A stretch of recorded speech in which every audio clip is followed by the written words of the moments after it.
Physical affairs often look more dramatic, but emotional affairs often feel more dangerous because they redirect intimacy, secrecy, and daily emotional energy away from the relationship and into another bond. What makes them cut so deep is that the betrayed partner often feels replaced in the most personal way, not just sexually, but emotionally. Some betrayals loud, some betrayals quiet. And the quiet ones, a lot of times, they the ones that get all the way down in your chest and sit there. Cause a physical affair, as painful as that is, some people can at least make sense of it. They say, all right, it was lust. It was impulse. It was bad judgment. It was a line crossed. And now we dealing with that. But an emotional affair, that one feel different. That one feel like somebody moved the heart out the house before they ever moved the body. And that's what make it so dangerous. It ain't always about sex. Sometimes ain't no sex involved at all. Sometimes it's just messages, just conversations, just little check-ins through the day. Just one person becoming the first one you want to tell things to.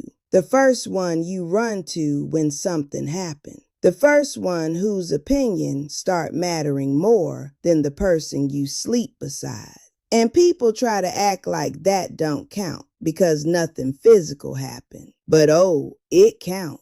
It absolutely count. Because relationships don't live on sex alone. They live on closeness. They live on emotional trust. They live on who gets the real version of you. And when somebody else starts getting that version of you, the relationship feel it, even if nobody has named it yet. That's why emotional affairs mess with people's minds so bad. It's hard to prove, first of all. Ain't always no lipstick, no hotel receipt, no clear piece of evidence you can hold in your hand. A lot of times what the partner feels is distance, defensiveness, a certain energy being pulled away. They know something is off, but they can't always explain what. And when you can't explain your own pain, sometimes that make it worse. You start second guessing yourself. Maybe I'm imagining it. Maybe I'm insecure. Maybe they really are just friends. Meanwhile, the intimacy in your own relationship drying up right in front of you. And another reason it feels more dangerous is because it often grows in the exact places a relationship is supposed to be strongest.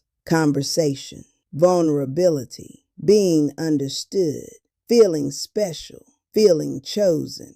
That's what committed love is built on. So when those things are being handed to somebody outside the relationship, it don't just feel like betrayal. It feel like replacement. That's the word right there. Replacement. A physical affair can feel like somebody broke the rules. An emotional affair can feel like somebody replaced your position in their inner world. That is a different kind of injury. Because now the betrayed person ain't just asking, did you do something wrong?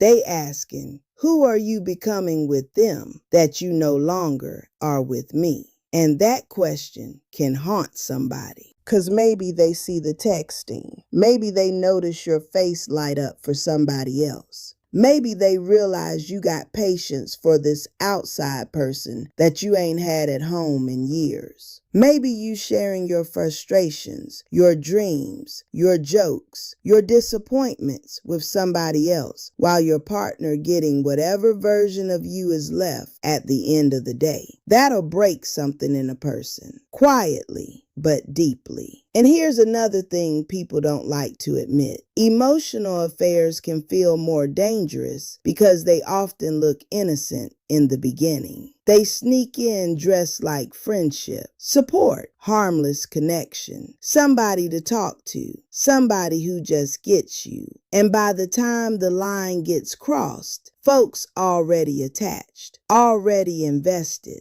already hiding pieces of it. That's part of what experts keep pointing to, too. That secrecy, the anticipation, the deeper sharing, the excitement, the withholding from your actual partner. That's the pattern. Not just attraction, but emotional energy getting rerouted. And once secrecy enters it, now you got two wounds happening at the same time. One, the connection outside the relationship getting stronger. Two, the honesty inside the relationship getting weaker. So the affair is not just adding something elsewhere, it's taking something away at home. That's why it can feel like the whole structure of trust getting hollowed out from the inside. Now let me say this carefully. Physical affairs hurt. They hurt bad. I ain't minimizing that for 1 second. For some people, physical betrayal is the deepest cut. Everybody got their own threshold, their own history, their own understanding of what feels most unforgivable. But emotional affairs tap into something especially destabilizing because they force the betrayed person to wonder whether the relationship had already been emotionally abandoned before they ever found out. That's a brutal thing to sit with. Was I the last one to know? Was I laying next to somebody who had already left in their mind? Was our closeness real, or had it already been given away? That kind of betrayal don't just wound your trust in them. It can wound your trust in your own perception. Now you questioning your instincts, your memories, your whole sense of reality. And when betrayal makes you doubt yourself, healing gets a whole lot harder. Then there's the fantasy part of it. Emotional affairs often live in small, curated spaces. A phone screen, lunch breaks, work chats, moments cut away from real life. And because of that, they can feel perfect to the people inside them. They don't carry bills, laundry, responsibilities, bad moods, family stress, all the regular weight of a long relationship. So the outside bond starts to glow in comparison, not because it's deeper, but because it ain't tested. One expert described that kind of connection as an escape built from fragments, not a full life together. And that matters because the partner at home is being compared to a fantasy while carrying the burden of reality.